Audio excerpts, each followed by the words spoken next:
Happy family. இன்னைக்கு பிறந்தநாள் கல்யாணம் கொண்டாட எல்லாத்துக்கும் எங்களோட மனமார்ந்த வாழ்த்துக்கள்.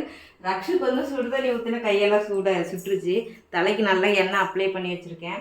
இன்றைக்கி நம்ம வீட்டில் என்ன ஸ்பெஷல் பார்த்தீங்கன்னா வெள்ளை சாப்பாடு. நைட்டு வந்து தக்காளி தொக்கு பண்ணால் அது ரெசிபி கேட்டனால பண்ணினேன். நைட்டு யாரும் சாப்பிடல, அதை இப்போ நம்ம சூடு பண்ணிட்டோம். மிளகா தக்காளி கீரை வந்து வணக்கியிருக்கேன். அப்புறம் நிறுவுக்கு வந்து மாங்காய் போட்டு வச்சுருக்கேன். 2 பேருக்குமே ஒயிட் ரைஸு. எனக்கு இந்த பக்கம் பார்த்தீங்கன்னா அம்மணி ஒயிட் ரைஸு. அப்புறம் இது நைட்டு வச்ச சாப்பாடு கொஞ்சம் இருக்குது. இந்த பக்கம் பார்த்திங்கன்னா கீரை, கொஞ்சமாக தக்காளி, கொஞ்சம் பழைய பாவக்காய் குழம்பு. இதுதான் நம்ம வீட்டில் ஸ்பெஷல். உங்கள் வீட்டில் என்ன ஸ்பெஷல் சொல்லிட்டு மறக்காமல் கமெண்ட் பாக்ஸில் கமெண்ட் பண்ணிட்டு போங்க. அடுத்து என்ன மாதிரி வீடியோ போடலான்னு அதுவும் மறக்காமல் கமெண்ட் பண்ணுங்கள். ஏன்னா அடுத்தடுத்து நம்ம அந்த மாதிரி வீடியோ கொடுப்போம் உங்களுக்கு பிடிச்ச மாதிரி.